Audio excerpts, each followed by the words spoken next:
Hi, this is Glenda. This video is mostly for our Papermates ladies. I've been asked to choose a topic for our next session, which is on Saturday. So I chose transfer foil because it's suddenly all the rage again.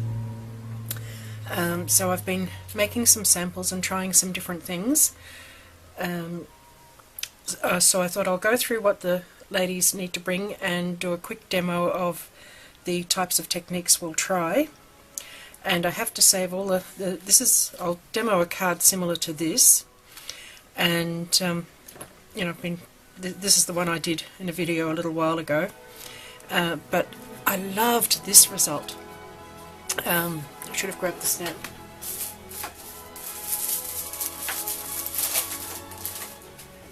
Okay, I made a background with distress inks, just sort of blues and browns.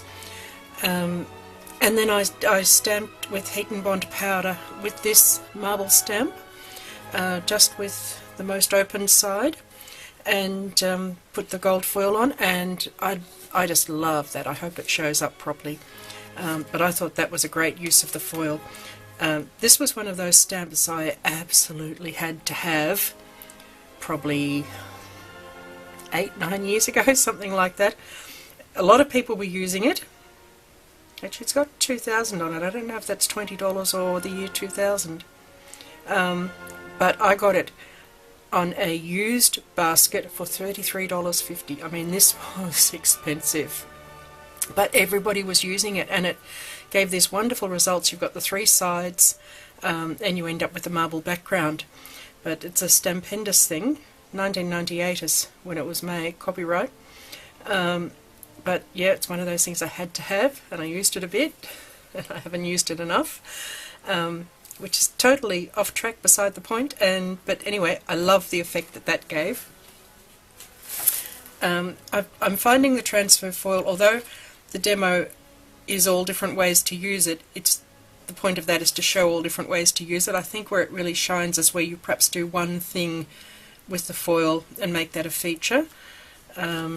On this card I've done this, now what was it called, and it wasn't an astrosphere, it was a Miller globe, a spherical astrolabe, never mind, it's a round globe solar system, and I did that in the foil, and that's the only foil I've used on there. This one wasn't quite as successful. It is depending on the angle you hold it at, but there is an elephant in there. And then I did the silver embossing just to show the difference between the film and the embossing powder. That's another one where I had done just that part in the foil. So to move on with what people need to bring, I have my little list. So the first thing would be some sort of embossing ink, clear embossing ink, some heat and stick powder. This one's embossing powder sticky, that one's stamp and bond. So one of the embossing powders that you heat and stick with. Double-sided adhesive in different widths. I mean, you don't have to have that, but obviously the more widths you've got, the more you can do this effect with the tape. There's one where it's got the two widths on it. Double-sided adhesive sheets. That's jacked paper. This is one I got in Kmart, and I just went up to Kmart to see if I could get some more, and they didn't have any at my local Kmart. Craft Stuff seems to be the brand. That was quite good value. That's 6 sheets, and I think I only paid a few dollars. That one's 10 sheets, and it cost me $2.50. But if you want to do the die cuts, then you need the double-sided adhesive. What else is on my list? Oh, obviously the transfer foil itself. Now, I don't know if you can even get the Jones Tones one anymore, but this is the one I've had for ages. I got these on clearance for $2 each. They'd been more like $10 when I bought it originally. So it's the foil that will be shiny on one side and a matte sort of almost metallic but a matte on the other side. And from the foils I've got, I'm finding there's at least 3 different sorts that all seem to be transfer foil. They're all behaving differently, so we're just going to have to play. The ones that seem to be all the rage at the moment seem to specifically say they're good for the laser printing, perhaps, because I thought we would try the laser printing with the laminator, but I'm getting some really iffy results from the things I've already got. Now, I don't know if my laminator's too hot or if my foil is too old, but I'm not finding that particularly brilliant for this exercise, so we'll see how we go. And some suitable stamps. So I would tend to say not too detailed, because that's come up with the heat and stick powder. It's come up a little bit iffy, but I've also had very good results sometimes with detailed stamps. So again, that's what the group's all about. We get to play. So I'll put these aside, and I'm going to do the oh, that's another thing, anti-static powder is a good idea when you're using the heat and stick powder. And I've just lost my train of thought. Yeah, anyway, I'm going to do the heat and stick part first, because although the heat gun won't affect the transfer foil, it could affect the adhesive sheets we're using as well on this, so it's better to get the heat gun out of the way at the beginning. And I'm just going to stamp this leafy design. If you push fairly hard with this, it seems to give a better result, because you want it to be a bit of a chunky line for this part of it to work.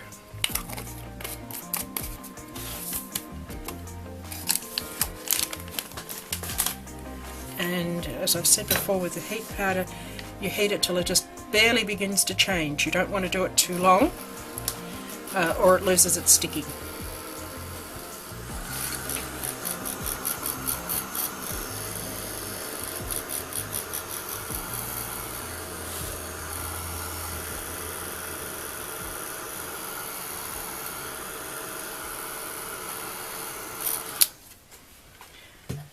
And then we just put our foil on it, and this is pre-loved foil, and there is no reason it can't be used. As long as there is colour showing, you can use it. And when it's pre-loved, you want to put it down more than once, because any of these patterns will show up in what I've just stamped.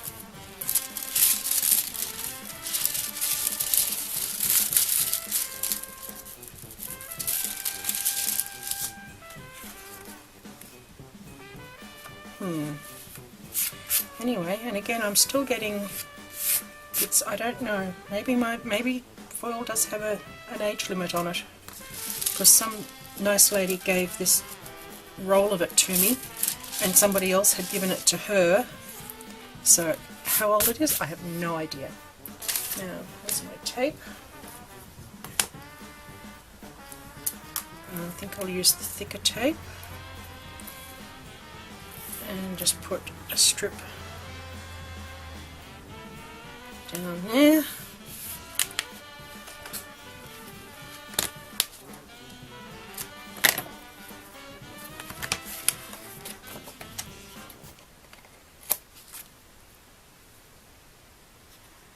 And I don't have my normal bit of scrap paper.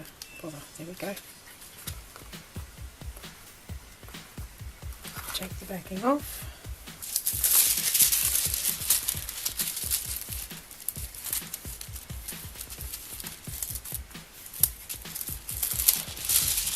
Our first strip.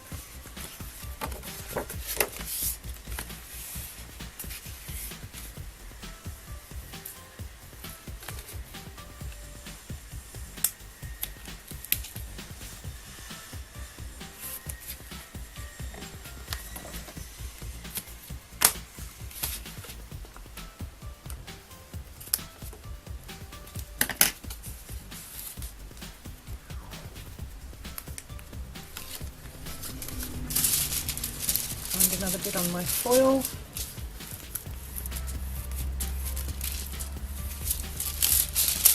Now what I really like to do with this particular one is to burnish it with my finger,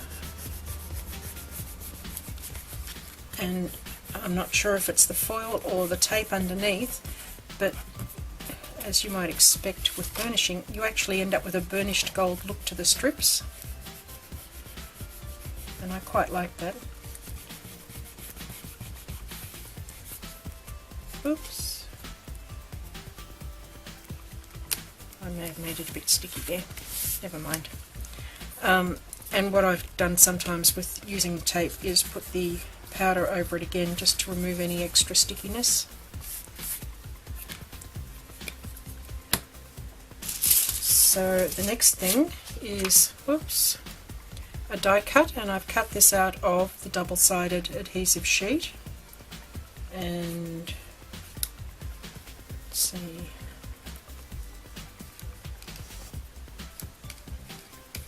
I can tell I didn't plan this out beforehand.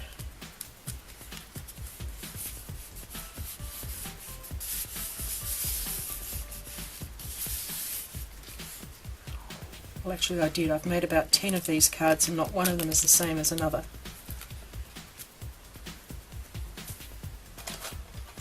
I think I've used a different stamp and a slightly different layout, and don't like multiplying things. Okay, so there's the sticky down. Get the sheet again. Obviously you can do this in different colours, but I'm getting, because some of this is from recycle places, I'm getting some very icky results, and I didn't want to use up all my new sheets, which are new old sheets, because they're part of my stash, and we know how we feel about using things in our stash. I'm not sure why that lifted, because it has not lifted on me any other time except when I'm filming, which is pretty typical. Actually, I think nobody will know if those swirls were ever there, so I might just cut them off.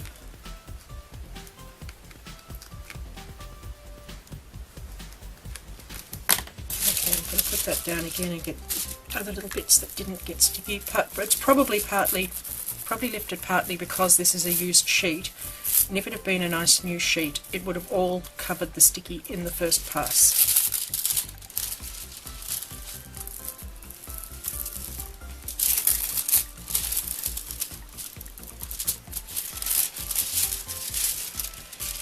Everybody's used to me fumbling around. There we go. So there's our swirl. So the next thing would be, I've got another die cut that says hello, and this time the backing did not come off when I pulled it out of the die cut, which is what happened with the last one.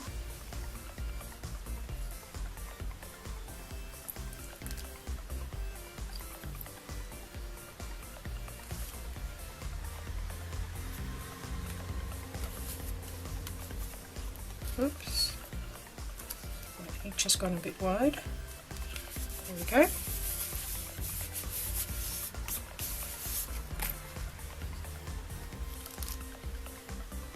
And some more gold.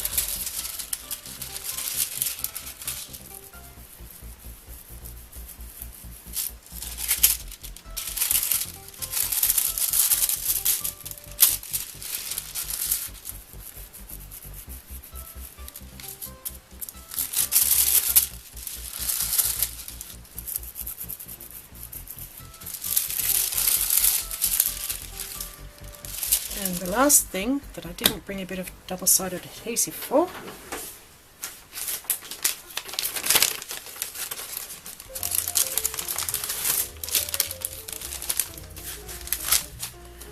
is to use a punch out my shape. It always sticks in the punch. Oh, where'd he go? Oh, there he is.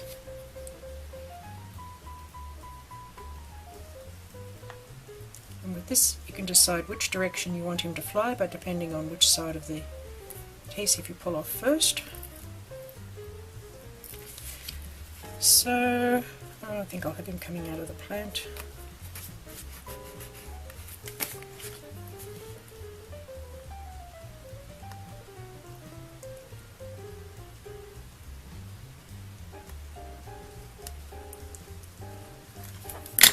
And the last bit of gold.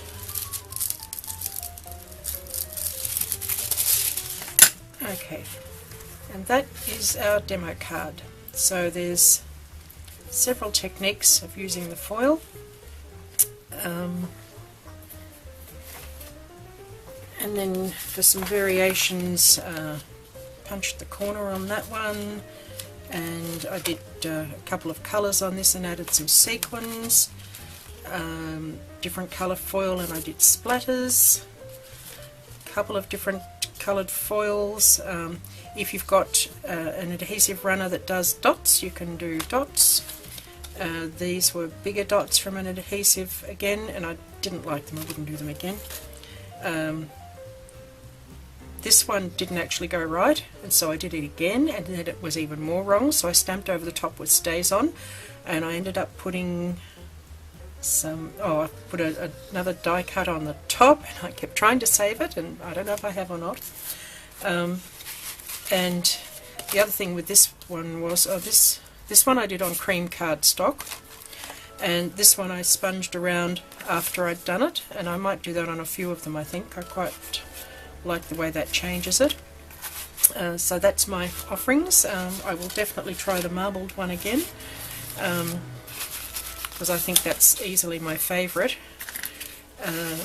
And that's what we're doing on Saturday. So I hope the ladies enjoy it, and that'll give them a chance to give some thought to what they're bringing. Thanks for watching.